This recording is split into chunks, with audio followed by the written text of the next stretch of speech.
This video is titled Water, the Key to Life. And you may ask yourself, why is it named like that? Why is water a key to life? All living things need water to survive. Around 60% of the body is made up of water, and humans can only survive up to 3 to 5 days without fluids, just like plants wither when they are not watered.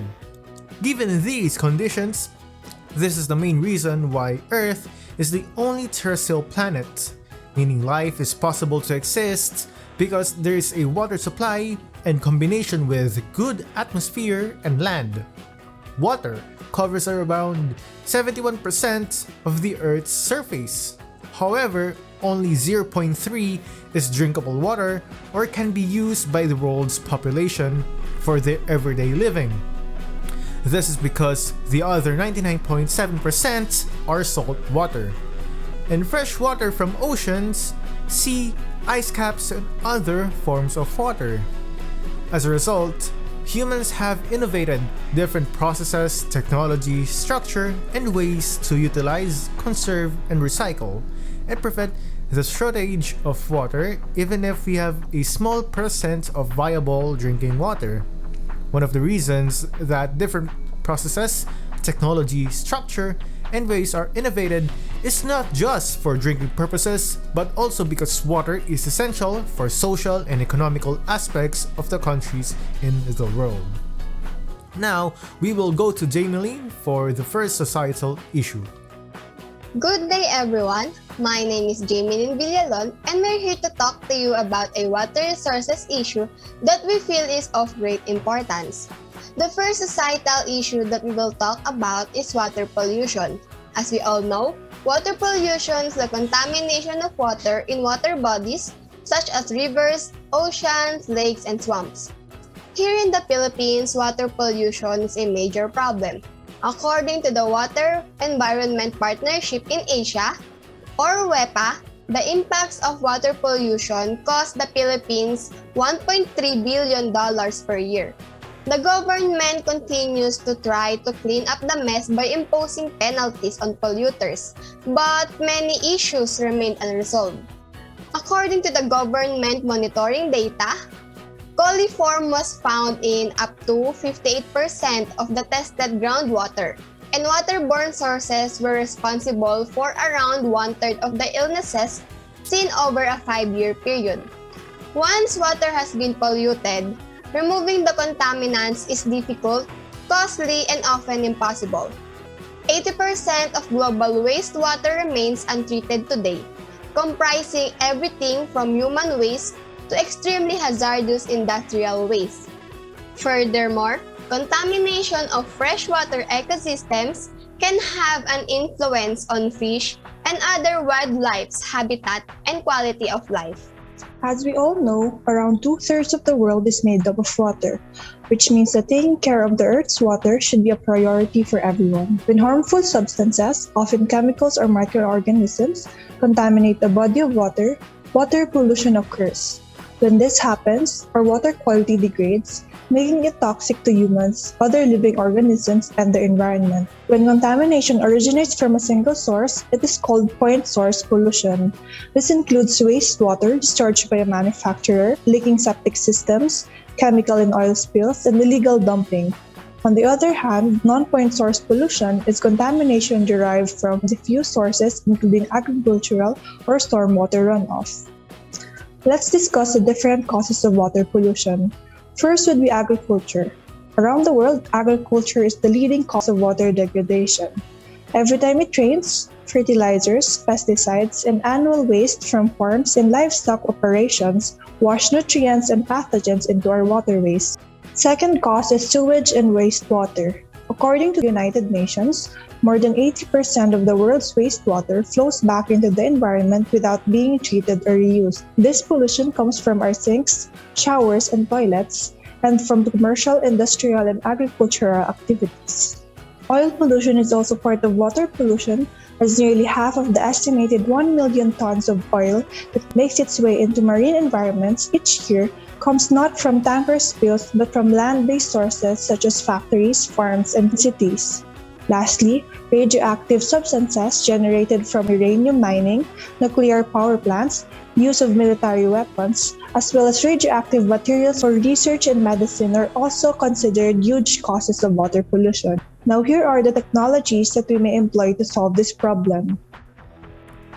One of the technologies used to aid and decrease the pollution on the water are the debris cleanup boats, debris sweepers, and sea beams to remove plastics and other waste carried into water bodies.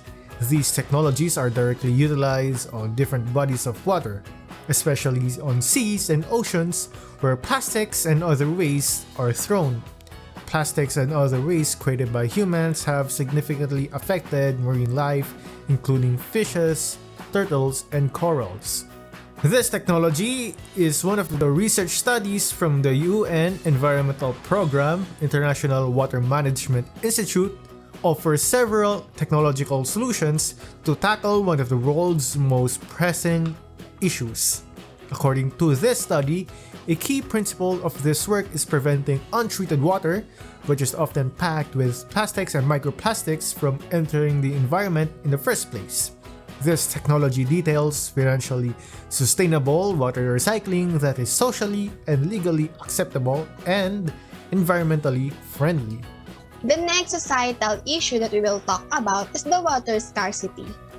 Water scarcity is the lack of sufficient available water resources to meet the demands of water usage within a region or country. Water pollution is the primary cause of water shortage, as it degrades the quality of available water supplies. According to the World Health Organization, 1 out of every 10 Filipinos currently lacks access to better water sources, although the government is trying to provide universal water coverage by 2028. Water quality in the Philippines has deteriorated over time, particularly in heavily populated areas and places with industrial and agricultural activities. As a result of these developments, it is becoming increasingly difficult for urban people to obtain adequate, clean, and safe water for daily usage. Approximately 1.1 billion people worldwide do not have access to clean water, and a total of 2.7 billion people face water scarcity for at least 1 month each year. For 2.4 billion people, poor sanitation is an issue, exposing them to diseases like cholera and typhoid fever, as well as other waterborne disorders.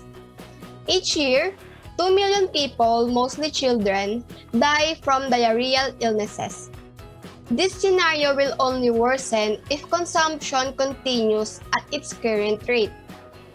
2/3 of the world's population may confront water scarcity by 2025, and ecosystems all throughout the world will be harmed considerably more. According to recent reports from World Wildlife Fund, 1.1 billion people lack access to clean drinking water, and a total of 2.7 billion find water scarce for at least 1 month of the year. Water shortages can also cause a variety of illnesses, which can range from food poisoning to cholera. The main factors that cause water scarcity in any particular area are climate change, natural calamities such as droughts and floods, increased human consumption, overuse and wastage of water, a global rise in freshwater demand, and the overuse of aquifers and its consequent slow recharge. Furthermore, a term called water stress is a measurement of the ratio between water use and availability. When an individual is water stressed, it implies that there is no sufficient access to potable water. According to climate change experts, the number of people exposed to water stress could double by 2050 if efforts are not made to keep global warming below 2 degrees above pre-industrial levels. The first technique to deal with water scarcity is converting salt water to fresh water. Desalination is a process, and it is a big step forward addressing water scarcity. Desalination can be made more energy efficient by using graphene filters. Lockheed Martin has developed a filter that considers how much energy this process consumes in hopes of producing clean drinking water while simultaneously conserving energy. Second is the Genicky Omni processor was designed as a waste cleaning system for cities. but it can also create clean drinking water from human feces. It works in a three-step method to make drinking water available.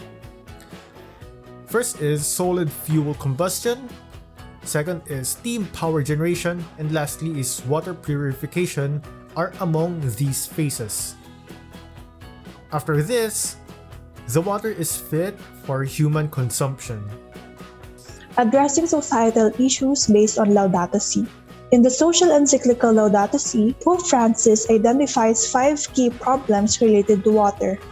First, the Pope states that there is a lack of access to clean drinking water, indispensable for human life and for supporting terrestrial and aquatic ecosystems. Second, the challenges for food production due to droughts and disparities in water availability and water poverty. Third, the continued prevalence of water-related diseases afflicting the poor. Fourth, the contamination of groundwater. And lastly, the trend towards privatization and commodification of a resource to which the Pope describes access to a basic and universal human right. All in all, the Pope warned us that these environmental repercussions could affect billions of people. Unsafe water results in many deaths and the spread of water-related diseases. And it is also conceivable that the control of water by large multinational businesses may become a major source of conflict in this century. Water is the most important component that our bodies need to live. We would not be able to survive if we did not have access to water, even though we had access to all the world's food. For me, tree planting is one of the steps to prevent these water problems. As a student, it is one of the easiest things we can do to help the environment. For example, each year, trees keep billions of gallons of water out of our storm drains. Instead of flowing through our storm sewers and transporting pollutants from our streets and lands into surrounding water bodies, rainwater can be absorbed by trees and returned to the atmosphere as part of the natural water cycle. We focus on ensuring the availability of safe drinking water. When the surrounding environment supports the flow of naturally filtered and protected groundwater and streams, clean water is more readily available. Sometimes the simplest solution to a difficult situation is the best one. There are millions of people all over the world who don't have access to water, or if they do, the water is too contaminated to be used. Clean drinking water is scarce, and there are millions of people across this globe who are unable to use it. Yet people who have access to safe, clean drinking water take it for granted and don't use it wisely. As students and individuals living through this issue, our group can use our voices through creating advocacies, hosting pub mats, and joining discourses to create awareness and to prevent the water crisis from becoming even worse in the future. We can also start reforming all forms of consumption, starting from individual use such as taking short showers instead and limiting the use of washing machines. We will also support initiatives and organizations in different places that are looking to bring clean water to areas that don't have it. We will also try to donate our finances, time, and skills as much as we can to make a difference and help people all over the world live in a much better environment.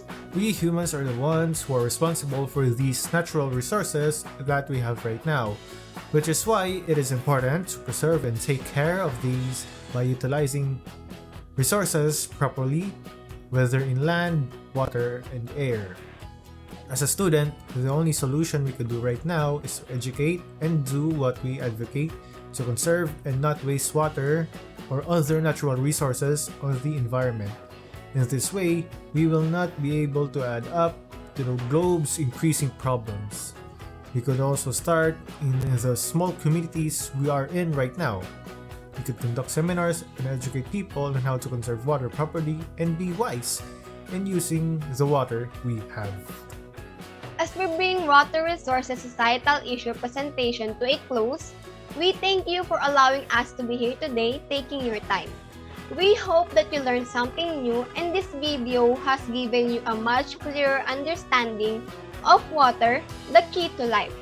Thank you and have a nice day.